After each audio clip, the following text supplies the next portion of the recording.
சிவாய நம. திருச்சிற்றம்பலம். அரேசனே அன்பர்க்கடியனேனுடைய அப்பனே ஆவியோடு ஆக்கை புரை புரை கனிய புகுந்து நின்றுருக்கி பொய்யருள் கடந்த மேசுடரே திரைவராமன்னும் அமதத்தின் கடலே திருப்பெரும் துறை உரை சிவனே உரை உணர்வு இறந்து நின்று உணர்வதோர் உணர்வே யான் உன்னை உரைக்குமாறு உணர்த்தேன்.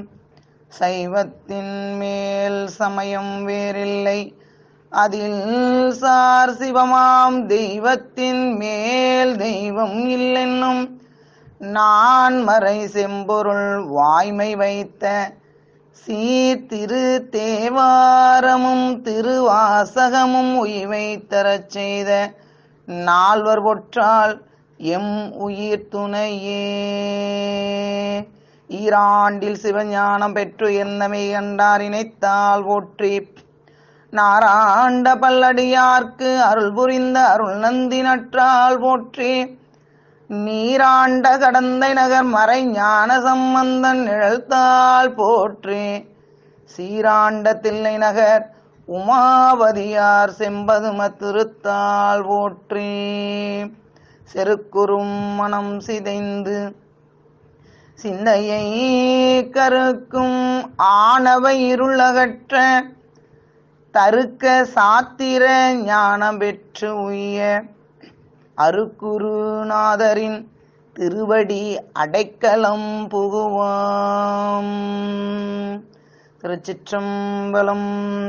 ஈத்தெம்மை ஆட்கொண்ட எந்த பெருமான் அருள் தரும் சொக்கநாயகி அம்மை உடனுரை சோமநாத பெருமான் உண்மை விளக்கம் என்ற குழுமத்தில் இன்று சிந்திக்க இருக்கக்கூடிய தொழில் கருவிகளின் செயல்பாடு 15வது செய்யுள். இந்த செய்யுளை அடிநாயனை கருவியாக கொண்டு சோமநாத பெருந்தகை சொல்லி அருள வேண்டும் என்று அவருடைய திருவடித்தமர்களுக்கு விண்ணப்பம் வைத்து இந்த பெரும் பேற்றினை கருணையோடு புலனத்தின் வாயிலாக சிந்திப்பதற்கு அருள் செய்து கொண்டிருக்கின்ற இறைவனின் திருவடித்தாமரைகளையும் குருநாதரின் திருவடித்தாமரைகளையும் அடிநாயனை செந்நெறியில் ஆற்றுப்படுத்தி வருகின்ற ஆசிரிய பெருமக்களுடைய திருவடித்தாமரைகளையும் மனம் மொழி மேகலால் வணங்கி மகிழ்கிறேன். சிவாய நம. திருச்சிற்றம்பலம். நம்ம நேற்றைய சிந்தனையில் தொழில் கருவிகள் என்பது என்ன என்ன என்பதை சிந்திப்பதற்கு இறைவன் கருணை செய்திருந்தார். இந்த தொழில் கருவி என்பது வாய், கால், கை, எருவாய், கருவாய் ஆகியவை தொழில் கருவிகள் என்பதை சிந்தித்தோம். இன்னைக்கு இந்த தொழில் கருவிகளுடைய வேலை என்ன, செயல்பாடு என்ன? இந்த தொழில் கருவிகள் எந்த பூதத்தை இடமாக கொண்டு அது செயல்படுது அப்படிங்கிறத நம்ம சிந்திக்க இருக்கிறோம். ஏற்கனவே அறிதற்கருவி என்று சொல்லக்கூடிய இந்த ஐம்பொறிகள் செவி, தோல், கண், நாக்கு, மூக்கு ஆகியவை எந்தெந்த பூதங்களை கொண்டு எந்தெந்த புலன்களை அறிகின்றது என்பதை சிந்தித்திருக்கிறோம். இப்ப தொழில் கருவி ஆகிய வாய், கால், கை, எருவாய், கருவாய் ஆகியவை எந்த பூதத்தை இடமாக கொண்டு தொழில்படுகின்றது என்பதை சிந்திக்க இருக்கின்றோம். நம்முடைய மனவாசகம் கடந்தார் மிகவும் சிறப்பாக கொடுத்து அருளிய செய்யுள். வாக்கு ஆகாயம் இடமா வந்து வசனிக்கும், கால் காற்றிடமா போக்கு ஆறும், கை புல்கி அனல் ஏற்கும் இடும், குதம் நீரிடமா மல ஆதிவிடும், உபத்தம் பாரிடம் விந்து. அழகிய செய்யுள். நம்ம எப்பவுமே சொல்லுகின்ற பொருளை உள்வாங்குகின்றோம். நான் உண்மையில் இந்த செய்யுளை நேசித்து படித்தோம் என்றால் எப்பவுமே நமக்கு அந்த செய்தி மறந்து விடாது. அதனாலதான் நமக்கு நம்மளுடைய தமிழ் சான்றோர்களும் ஆன்றோர்களும் அதை எதுகையும் மோனையுமாக வைத்து நமக்கு அருமையாக அருளி செஞ்சாங்க. ஏன்னா அது பாடி நாம் அந்த செய்தியை உள்வாங்கி கொண்டோம் என்றால் எந்த காலத்தும் மறக்காதுங்க. ஞாபகம் வரலன்னா அந்த பாட்ட ஆரம்பிச்சிங்கன்னா எல்லாம் வரிசையாக வந்துடும். அப்போ வாக்கு என்று சொல்லுகின்ற அந்த சொல், வாய் இருக்கு இல்லையா, வாயால வாக்கு அந்த சொல்கின்றோம் அல்லவா, அந்த வாக்கு ஆகாயம் இடமா வந்து வசனிக்கும். வசனிக்கும் என்றால் என்ன பண்ணும் அப்படின்னா ஒலிக்கும், பேசும். எதை இடமாக கொண்டு பேசும்? ஆகாயம் என்ற அந்த பூதத்தை இடமாக கொண்டு வாயாகிய உறுப்பின் வழியாக ஒலிக்கும்.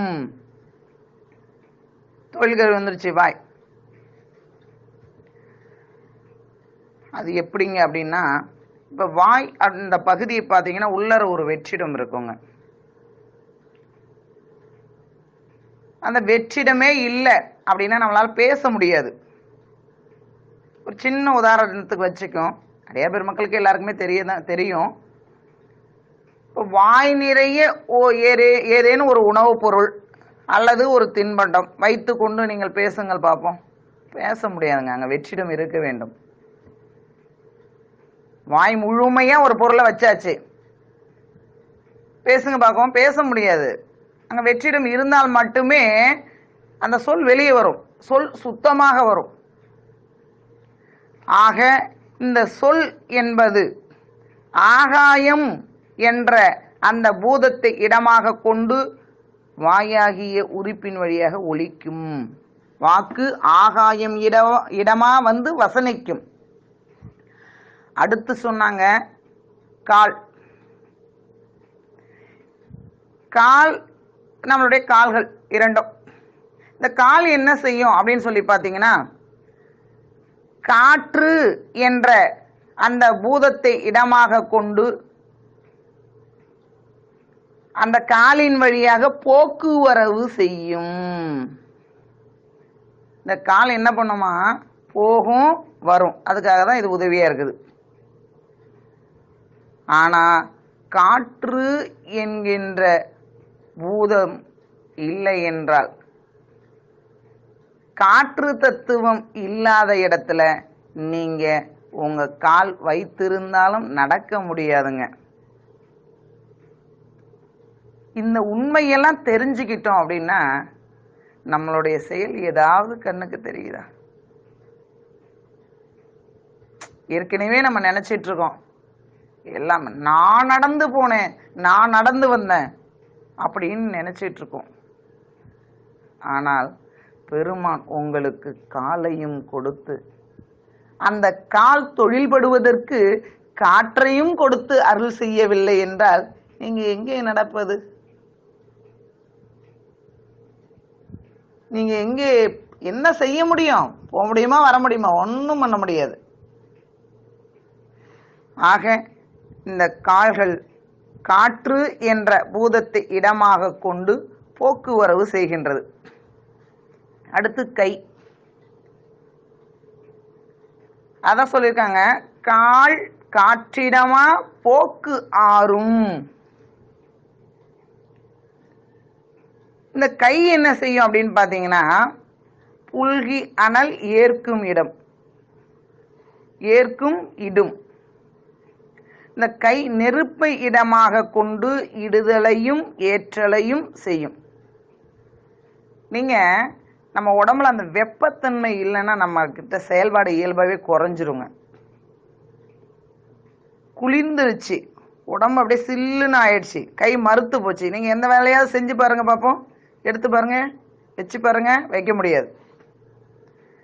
அப்ப தேவையான அளவுக்கு அந்த நெருப்பு தத்துவம் உடம்புல இருக்கணுங்க. இருந்தா மட்டும்தான் கை எந்த பொருளையும் எடுக்கும், கொடுக்கும், வாங்கும், வேலை செய்யும். இல்லாட்டி செய்யாது. நம்ம கை நெருப்புங்கிற அந்த தன்மை நம்ம உடல், அந்த நெருப்புங்கிற தத்துவம் இல்லைன்னா, அந்த பூதம் இல்லைன்னா கைக்கு வேலை இல்லைங்க, பயன் இல்லை. எவ்வளோ பெரிய உண்மை பார்த்தீங்களா? இதெல்லாம் தெரிஞ்ச பிறகு நம்மள்கிட்ட தன்முனைப்பு தானாவே குறைய ஆரம்பிச்சிடும். அதுக்குதான் உண்மை விளங்கி கொள்ளுதல். இப்ப நான் கொடுத்தேன், நான் எடுத்தேன் என்ற உணர்வு இப்ப தத்துவம் தெரிஞ்ச பிறகு என்ன ஆகும்? ஆகா, வனவாசம் கடந்தார் சொல்லி இருக்கிறாங்க. நெருப்பு தத்துவம் இல்லை என்றால் இந்த கையால் பயன் இல்லை, ஏற்கவும் முடியாது, எடுக்கவும் முடியாது, கொடுக்கவும் முடியாது, வாங்கவும் முடியாது அப்படிங்கிற உண்மை தெரிஞ்சுக்கணும் இல்லையா? என்ன சொல்றது, எல்லாம் சிவன் செயல் அப்படிங்கிறத உண்மை விளக்கம் முழுமையா படிச்சுட்டோம்னா தெரிஞ்சுக்கும். அப்போ கை புல்கி அனல் ஏற்கும் இடும். இந்த கையாகியது நெருப்பு, தீ என்ற அந்த பூதத்தை இடமாக கொண்டு இடுதலையும் ஏற்றலையும் செய்யும். கொடுக்கிறது வாங்கிறது எல்லாத்தையும் செய்யும். அதுக்கு அடுத்தது பார்த்தோம்னா எருவாய் அப்படிங்கிற அந்த தொழிற்கருவியை பார்த்துருந்தோம். இது எதை இடமாக கொண்டு என்னத்தை செய்யும் அப்படின்னா, குதம் நீர் இடமா மல ஆதி விடும். நீர் என்ற தத்துவத்தை கொண்டு உடம்பில் உள்ள கழிவு பொருட்களை இது வெளியேற்றும், கழிவு பொருட்களை போக்கும் அப்படிம்பாங்க. நல்லா நினைச்சு பாருங்க, உணவு நம்ம எடுத்துக்கிட்டோம். உணவு உள்ளே சென்று பெருமான் அதை செரிக்க செய்து அந்த உணவுப் பொருளில் உள்ள சத்து பொருள்களை எல்லாம் எந்த இடத்திற்கு அனுப்ப வேண்டுமோ இரத்தத்தின் மூலமாக. பாருங்க, உள்ளர ஒரு இரத்தத்தை பாய்ச்சி என்னென்ன வேலை செஞ்சிட்டு இருக்கான் தெரியுங்களா? நம்மளால முடியுங்களா? இன்னைக்கு எத்தனையோ பெரிய விஞ்ஞானிகள் இருக்கிறாங்க, என்னென்னவோ கண்டுபிடிக்கிறாங்க. அதுவும் நம்மளுடைய இறைவன் செயல் தாங்க. அந்த உயிர் விஞ்ஞானி அப்படிங்கிற அவன் உடம்புல இருக்கிற உயிர் விருப்பப்படுது இதை கண்டுபிடிக்கணும்னு. அதுக்கு கூட பொருளை கொடுத்து கண்டுபிடிக்க வைக்கிறது நம்ம சாமி தான். இவன் நினைச்சிட்டு இருக்கான், ஏன்னா உயிர் விரும்புகிற இச்சையெல்லாம் பெருமான் கொடுத்து கொண்டே இருக்கின்றார், எப்படியாவது அந்த உயிர் திருத்தம் பெற வேண்டும் என்று. அப்போ அந்த உயிர் விருப்பப்படுது இதை கண்டுபிடிக்க வேண்டும் என்று.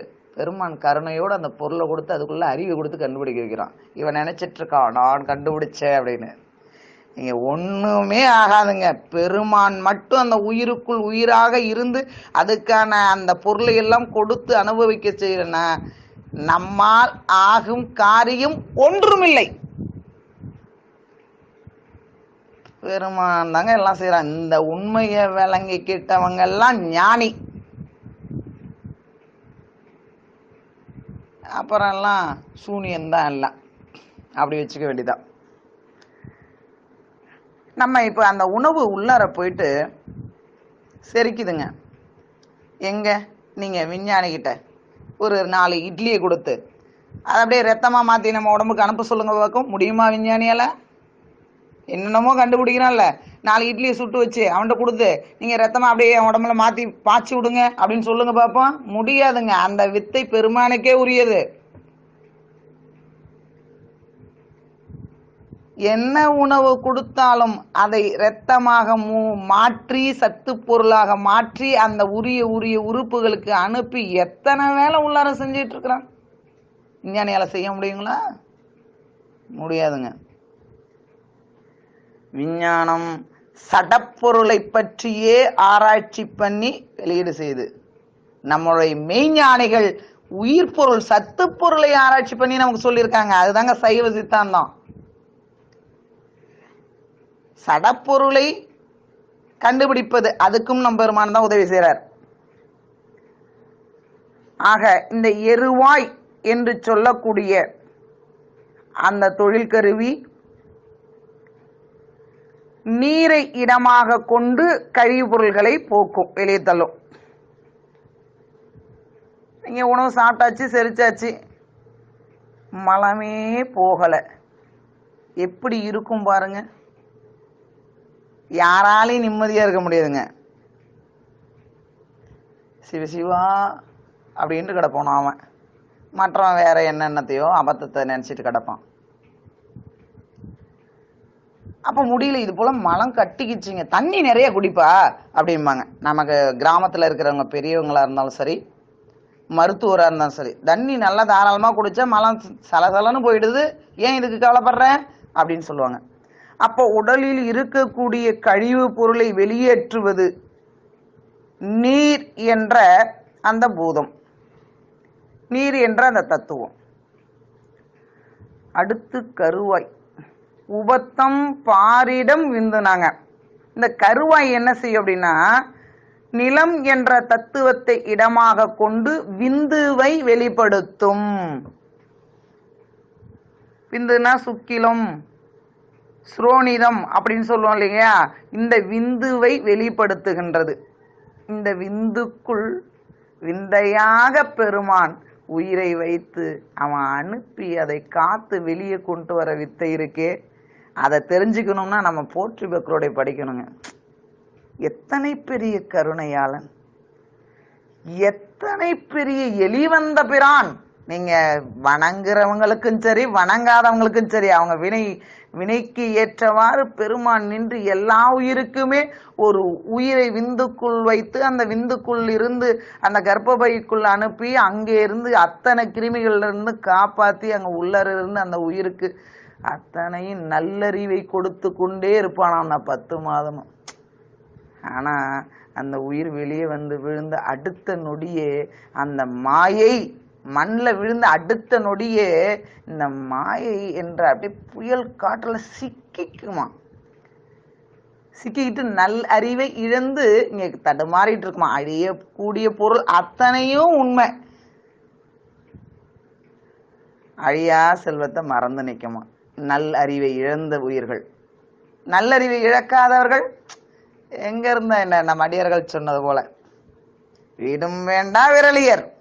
அங்க இருந்தாலும் இன்பத்தை தான் சாமி அனுபவிக்க போறேன், இங்க இருந்தாலும் இன்பத்தை தான் அனுபவிச்சுட்டு இருக்கேன் அப்படின்னு சொல்லக்கூடிய அந்த உரம், அந்த வீரம் அடியார் பெருமக்களுக்கு மட்டுமே உண்டு. ஆக இன்றைய சிந்தனையில் தொழில் கருவிகள் என்பது நமக்கு வாய், கால், கை, எருவாய், கருவாய். இந்த வாய் என்ற அந்த தொழிற்கருவி பேசணும் அப்படின்னா ஆகாயத்தை இடமாக கொண்டுதான் பேச முடியும். கால்கள் காற்றை இடமாக கொண்டுதான் போக்குவரவு செய்யும். கை நெருப்பை இடமாக கொண்டுதான் கொடுக்கும் வாங்கும். எருவாய் நீரை இடமாக கொண்டுதான் பொருள்களை அந்த கழிவுப்பொருள்களை வெளியேற்றும். கருவாய் நிலம் என்ற தத்துவத்தை இடமாக கொண்டு விந்துவை வெளிப்படுத்தும்.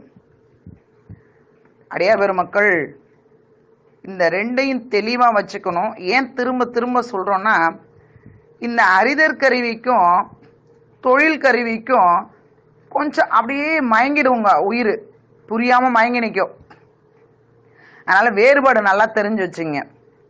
அறிதற்கருவினா இந்த புலனை அறிதல், அப்படி ஒரு நினைவு வச்சுக்குங்க. ஐம்பொறி, அறிதற்கருவி, ஞானேந்திரியம் எல்லாம் மூணுமே ஒரே ஒரு பொருள்ல தான் வருது. செவி, தோல், கண், நாக்கு, மூக்கு இதெல்லாம் என்னது? ஐம்பொறி. இந்த செவி எந்த ஓசையை எதை இடமாக கொண்டு அறியும், எந்த புலனை அறியும். இப்படி போல அதை நினைவில் வைத்துக் கொள்ள வேண்டும். அப்ப தொழில் கருவின்னா செய்யறது, வேலை செய்தல். இந்த தொழில் கருவி என்ன என்ன அப்படின்னு சொல்லி பார்த்தோம்னா, நமக்கு வாய், கால், கை, எருவாய், கருவாய் இது எந்த பூதத்தை இடமாக கொண்டு என்ன வேலையை செய்யுது அப்படிங்கிறத இன்னைக்கு சிந்தனை பண்ணியிருக்கோம். நாளைக்கு இறைவனுடைய அரும் கருணையால் உட்கருவிகள், உட்கருவினா அந்த கரணம் உள்ளார இருக்கக்கூடிய கருவிகள், அது என்ன என்ன, அந்த கருவி என்ன செய்யுது அப்படிங்கிறத இறைவனுடைய பெரும் கருணையால நாளை சிந்தித்து உய்வடைவோம். இது எல்லாம் நிறைவான பிறகு வித்தியா தத்துவம் போக இருக்கிறோம். வித்தியா தத்துவம் போகுவதற்கு முன்பு, வித்தியா தத்துவத்தை சிந்திப்பதற்கு முன்பு